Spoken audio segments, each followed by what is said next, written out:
करनी चाहिए?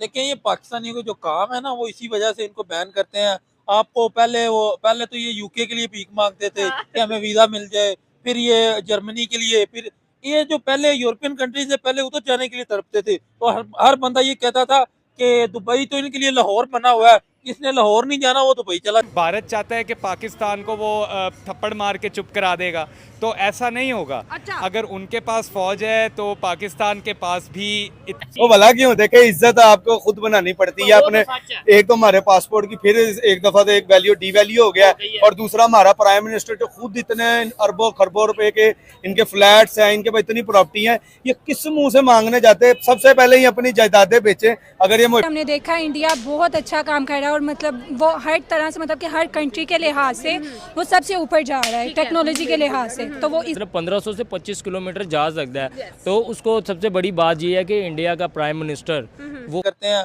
आपको पहले तो ये यूके के लिए भीख मांगते थे कि हमें वीजा मिल जाए, फिर ये जर्मनी के लिए, फिर ये जो पहले यूरोपियन कंट्री से पहले उधर जाने के लिए तड़पते थे। तो हर बंदा ये कहता था कि दुबई तो इनके लिए लाहौर बना हुआ है, जिसने लाहौर नहीं जाना वो दुबई चला जाता है। तो भाई ये उधर जाके दुबई को छोड़ो, ये सऊदीया जाके मांगते हैं उधर उतारना एक बात पे पाकिस्तानी पब्लिक होगा मजा। एक बात पे पाकिस्तानी पब्लिक को अप्रिशिएट करना चाहिए, जैसे भी हालात हो, चाहे हमारे प्राइम मिनिस्टर जा रहे और हैं जही IMF के- मोदी की वैल्यू इसलिए है उसका मुल्क तरक्की में जा रहा है टेक्नोलॉजी के लिहाज से। वो अवाम का पैसा नहीं खा रहे, अवाम को अपनी एक तरक्की की तरफ मुल्क लेके जा रहे हैं। इधर ਅਸੀਂ ਲੈਣੇ ਚ ਲੱਗੇ ਆਟਾ ਦੇ ਦਿਓ ਭਾਵੇਂ ਅੱਲਾ ਦੇ ਨਾਂ ਤੇ, ਇੱਥੇ ਅੱਲਾ ਦੇ ਨਾਂ ਤੇ ਬਿਜਲੀ ਦੇ ਬਿੱਲ ਦੇ ਦਿਓ, ठीक है। पैसे दे दियो नहीं बस। ये देखे ना, जब हर पाकिस्तानी को हमें ये बताया जाता है स्कूल में, कॉलेज में, यूनिवर्सिटीज में कि भाई हम में जज्बा ज्यादा है, बताया हाँ जाता है। हाँ, हमें जज्बा बहुत है मांगने का, दूसरे मुल्कों से मांगेंगे, यार ये उनके insult कर्जे वाली बात उतारेंगे है। हम। आप ये अपनी फखर insult कर रहे है, हैं। इंसल्ट करने वाली बात नहीं है, इंसल्ट है, हम उसको फील नहीं कर रहे, हम इंजॉय कर रहे हैं ये इंसल्ट को। देखे ना, आदत नहीं, हो गई ये है। पाकिस्तानी ने भाई हम भी पाकिस्तान तो फिर लेकिन आदत कैसे हो गई इंजॉय है कर रहे हैं? ये ऐसे इंजॉय होगा,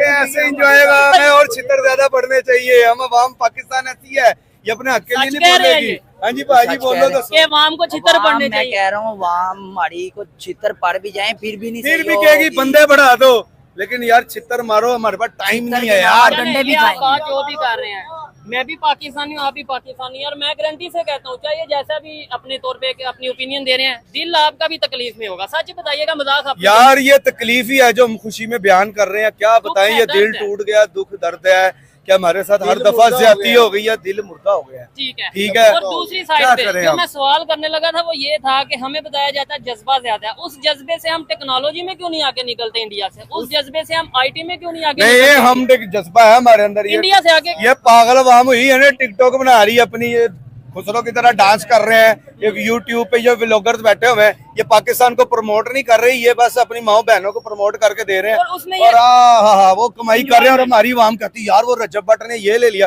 और चलो, डक्की किसी ने का ले नाम लिया क्या यार, लेना, खैर है। ये आप सेंसर ना करें, ये मैं कह रहा हूँ। ठीक है, ये चलिए, कौन सी इज्जत ये है? पब्लिक की ओपिनियन है, लेकिन मैं कहना ये चाहता मेरी हूँ ओपिनियन है। ठीक है। ठीक है, जज्बा होना चाहिए मुल्क के लिए यार, आप मुल्क को प्रमोट करो। व्लॉगर जितने हैं बाहर के मुल्क के सोशल देखना इश्यूज पे बात करें। सोशलाइज पे ये बात बात करें कि ये भाई क्या बात हुई सबसे बड़ी जी? बात मैं है- चिड़ियाघर के वो छत पे चढ़ा हूँ, मैंने बंदर पकड़ा हुआ है, लोग देख रहे हैं, वो देखने वाले भी जाहिल और बेवकूफ है। ठीक है। यार अपने मुल्क को लेकिन सोशलाइज देखिए- करें, आप मुल्क की अच्छी चीजें नहीं, दिखाएं, मुल्क को प्रमोट करें। अच्छी चीजें ये ना क्या चलें, दिखाते हैं आप अच्छी मुझे चीजें? बताएं। आप खुद बताए कौन दिखाता आप है? मुझे सारे अपने घर दिखा रहे होते हैं, अपनी नहीं, बीवी को दिखा रहे मेरी होते हैं। बात भी सुने ना, कौन सी अच्छी चीजें आपके सामने टूरिज्म कैसे- दिखाए, कगान रन मैं जाता रहता हूँ, अच्छा। क्यों ही नहीं अलाउ है, वह जाए दिखाएं, आप लोग आए। एक कश्मीर के टूरिज्म में दिखाने के लिए, इसके अलावा भी तो और पाकिस्तान और बड़ी बड़ा है। जगह है यार। अब आप कह रहे हैं सोशल मीडिया वाले, अब पिछले दिनों में जब ये मरियम की हुकूमत आई है, इन्होंने गवर्नमेंट ने इन यूट्यूबर्स को पैसे दे के अपनी प्रमोशन प्रमोशन करवाई कराई है, है, और ये इससे क्या बात पहले हुई? ये लोग उनको बुरा करते जैसे ही उनको पैसे। देखिए, आप चेक करें इंडिया की टेक्नोलॉजी। पहले उनका जो ब्रह्मोस था वो 450 से 800 किलोमीटर रेंज थी उसकी, अब उसकी 3 गुना ज़्यादा उन्होंने बनाया। विष्णु की मतलब 1500 से 25 किलोमीटर जा सकता है। तो उसको सबसे बड़ी बात ये है कि इंडिया का प्राइम मिनिस्टर वो खुद मोनिटर कर रहा है, नरेंद्र मोदी साहब उसको खुद मोनिटर कर रहे हैं। तो मुझे नहीं समझ आ रही कि वो किस बड़ी गेम में है। इंडिया इस टाइम अपनी टेक्नोलॉजी को लेके ना किसी चीज़ पे कंप्रोमाइज़ नहीं कर रहा। उनके लिए सबसे पहली प्रायोरिटी है उनकी कंट्री, उनकी टेक्नोलॉजी, ताकि उनके लोग उनको सरमायाकारी मिल सके। दूसरी बात है, जो पहले वाला इनका जो ब्रह्मोस था वो रशिया के साथ इन्होंने मिलके बनाया था, तो ये इन्होंने अकेले बनाया है, मतलब कि इन्होंने किसी की हेल्प नहीं ली। ये शो करवा रहे हैं दुनिया को कि पहले हमें जो भी मामला दे, लेकिन अब हम इस हद तक टेक्नोलॉजी में आगे निकल चुके हैं, अभी हमें किसी की सपोर्ट की ज़रूरत नहीं है। आप देखें ना 1500 से 2500 किलोमीटर बहुत ज़्यादा रेंज होती है। आप फॉर एग्जांपल वो पाकिस्तान इंडिया से हिट करते हैं तो वो पाकिस्तान, चाइना, अफगानिस्तान, ये तीनों कंट्री क्रॉस करके जा सकता है अगर नॉर्मली बात करें तो हम। तो ये बहुत बड़ी अचीवमेंट है और सबसे बड़ी बात ये है कि मोदी उस चीज़ पे कंप्रोमाइज़ करने के लिए तैयार ही नहीं। उसने अपने आर्मी चीफ को, अपनी मतलब मॉनिटरी को, किसी चीज़ को उन्होंने नहीं वो टास्क दिया। उसने कहा नहीं, ये मैं खुद लीड करूंगा और इसको मैं मॉनिटर करूंगा और इसको मैं चेक करूंगा कि कोई यहाँ पे कंप्रोमाइज़ नहीं होगा। ये हमारे अकेले इंडिया का है और इसमें हम कामयाब होंगे। अच्छा, आप क्या कहना चाहेंगे? एक टाइम था जब हमने देखा था कि रशिया, यूएस और चाइना एक अलग ही ब्लॉक में नजर आते थे, चाहे स्पेस में जाने की बात हो, मून को कन्क्योर करने की बात हो, चांद पर सॉफ्ट लैंडिंग की बात हो, और अब जब हम लोग हाइपरसोनिक टेक्नोलॉजी की बात करते हैं तो इंडिया इस दौड़ में भी उनके साथ खड़ा हुआ है। मैं कहता हूँ जो पहले इनका प्रोजेक्ट था ना वो हाइपरसोनिक था, ये सुपरसोनिक है। मतलब एक वो पहले वाला सुपरसोनिक था, ये सॉरी मतलब कि देखे ना वो किस तरह ग्रो कर रहे हैं इंडिया वाले, सही है। और हम फतेह वाला पे ही खड़े हैं या हमारे पास शाहीन है, क्योंकि हमारी जो टेक्नोलॉजी है वो इतनी आगे नहीं जा रही। हमारे पास हमारे जो लेजेंड थे वो जेल में बंद रहे हैं, उनको उन्होंने अंडरग्राउंड किए रखा है, लेकिन उनका जो टैलेंट है उनको उभारते हैं, वो बाहर निकालते हैं और वो मतलब हर टाइम ही ना वो आगे ग्रो करते जा रहे हैं। अभी तो उन्होंने ये प्रोजेक्ट निकाला है, पता नहीं अब इससे आगे जाएंगे तो फिर एक नया प्रोजेक्ट निकालेंगे। अभी उन्होंने ये निकाला है, फिर अभी उनके पास न्यूक्लियर पावर भी हमसे ज़्यादा है, क्योंकि अगर कल जंग भी हो भी तो इंडिया ही हमसे आगे है, उनका बजट हमसे ज़्यादा है, सही है। उनका जो हर चीज़ में वो हमसे आगे ही हैं, ठीक है। और हम हैं, लेकिन हमारी फिर भी उधर ही हम आके खड़े हो जाते हैं। हमारे मीडिया हमें फिर उधर ही आके धकेल देता है कि हमारे पाकिस्तान फिर भी उधर ही खड़ा है, लेकिन वो है आगे ग्रो करती जा रहे हैं, रुकने का नाम ही नहीं ले रहे। पहले मतलब वो कम्बिनेशन उनका होता था रशिया के साथ, यूएसए के साथ, वो नया प्रोजेक्ट लॉन्च करने जा रहे हैं।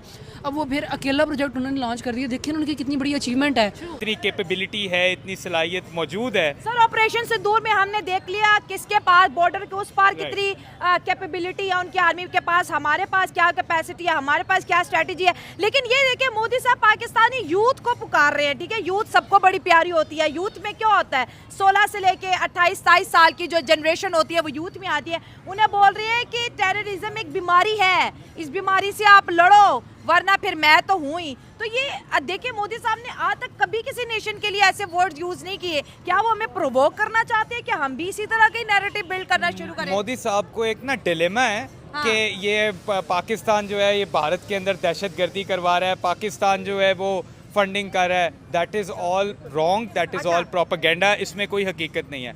बेसिकली भारत दहशतगर्दी का इसलिए भारत के पॉइंट ऑफ व्यू के मुताबिक वो इसलिए शिकार है क्योंकि उसने लोगों को इतना सप्रेस किया हुआ है। जब आपको आपके राइट्स नहीं मिलेंगे कश्मीर में, जब आपके बड़ों को आपके सामने मार दिया जाएगा, डेफिनेटली वहाँ की जो अवाम है दे विल, जब उनके पास ऑप्शन नहीं होगी कोई, they are gonna pick up a gun, they will arm themselves, क्योंकि आप उनकी नस्ल कुशी कर रहे हैं। व्हाट इज द प्रॉब्लम की कॉज पे नहीं आ रहे। ये कह रहे हैं ये पाकिस्तान कर रहा है, ये पाकिस्तान कर रहा है। What is the cause of that problem? The cause is Kashmir. जो कश्मीरी लोगों का हक है वो उनको दिया जाए, कश्मीर पे जुल्म ना किया जाए।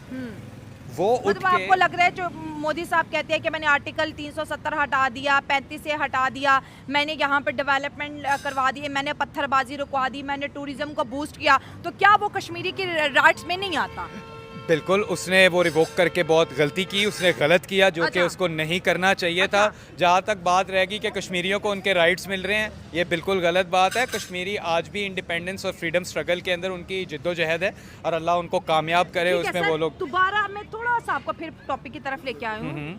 ऑपरेशन सिंदूर आज का अगर मोदी साहब का बयानिया दोबारा से एक दफ़ा रिव्यू करते हैं ना, हेटरेट को छोड़ दें, उन्होंने क्या किया, हमने क्या किया, थोड़ा ज़रा अपने माइंड को न्यूट्रलाइज करें और देखें कि वो ये क्यों कह रहे हैं, वो ऑपरेशन सिंदूर को ज़्यादा ड्रैग क्यों कर रहे हैं, वो क्या बयानिया बनाना चाहते हैं। और इतना उन्होंने कांग्रेस को मेंशन नहीं किया जितना मोदी साहब बार बार पाकिस्तान को मेंशन कर रहे हैं। Why he is doing this? As I mentioned before, he wants to prove his people that he is a regional bully. India is a regional bully. India कहाँ चौथी बड़ी तीसरी बड़ी इकोनॉमी बनने की तैयारियों में है। वो उनकी फरमाइश ही होती है कि हम इंडिया से बंदे चाहिए, इंडिया से लेबर चाहिए, इंडिया के लोग यहाँ पर काम करें, उनके ब्रेन्स बड़े इंटेलिजेंट हैं। देखिए यहाँ के वो बात फिर वही आ जाती है, बात पीछे स्टार्ट करें तो उनकी एजुकेशन देखी जाए, वो हमसे आगे हैं, हर चीज़ में आगे हैं। उनके इंजीनियर ज्यादा नहीं कर रहे हैं, डॉक्टर उधर से ज्यादा नहीं कर रहे हैं, हमारे इधर से क्या क्या नहीं कर रहे हैं। तो वो वेले बंदों को तो नहीं बुलाएंगे कि इधर आए और आके याशियां करें, लेटे रहें। और जो हमारी उधर उनको वो लोग चाहिए जो उनकी आगे कंट्री के लिए मतलब पैसे लेके आए, उनके लिए मतलब कंट्री को फरोग दें। तो ये पाकिस्तानियों में ऐसा टैलेंट ही नहीं है। जो डॉक्टर हैं, जो ये वो है, वो आजकल इधर से निकल नहीं रहे। तो ये वो मैं बार बार वही कह रहा हूँ कि वो वेले बंदों को नहीं चाहते कि हमारे पाकिस्तानियों को बैन कर दिया जाएगा। अभी तो अमेरिका ने अपनी पॉलिसीज बड़ी स्ट्रिक्ट कर दी हैं, वो जब से हादसा हुआ है वहां पर, तो कहाँ जाएंगे ये सारे के सारे फिर? सारे के सारे इधर रुलेंगे और पहले भी रुले हुए थे, फिर अब फिर उधर नहीं है कि इनको वीजे मिल जाए। अब उन्होंने दुबई ने भी क्या दिया कि भाई आप बाहर में जाओ, हम अब आपको भी वीजे नहीं मिलने, आप यहाँ पे आके कोई काम करो, कोई टूरिज्म को आप इधर प्रमोट करो, और आप इधर आके मांगने लग जाते हो। टैलेंट नहीं है इनके अंदर या सीधा काम नहीं करना टैलेंट मांगना भी तो एक टैलेंट है, ये जाके मांगते तो है उधर जाके। तो इसी वजह से उन्होंने बैन किया। तो ये मेरी नजर में अच्छा किया कि भाई उन्होंने आपको बैन किया। आपके इधर जो इधर अपने लोग हैं, ये जाते हैं एयरपोर्ट पे, उधर जाके FIA के जो काम है उनको ऑफलोड किए जा रहे हैं। मतलब पाकिस्तानियों की क्या जिंदगी रह गई है ना, पाकिस्तान में जीने दिया जा रहा है, अब बाहर भी जाने नहीं दे रहे। तो मुझे जो लगता है उन्होंने अच्छा किया है। इनकी बात ये है कि अमेरिका के तो बात पहले ही मुश्किल थी ना, अमेरिका का वीजा, UK का वीजा, उसके बाद जर्मनी का वीजा, ये यूरोपियन कंट्री है, उनका वीजा जो पहले मुश्किल था। एक दुबई था कि हमें आसानी से वीजा मिल जाता था, सऊदीया का वीजा हमें जल्दी मिल जाता था। अब इन दोनों मुल्कों ने भी हमसे हाथ उठा लिया है। अब हमारे पास चाइना ही बचा के चाइना के पास चले जाए और उधर जाके चैम है शह वो जो करते हैं वो सुन के वापिस आ जाए। इनके और कोई इनको मुंह नहीं लगाने वाला।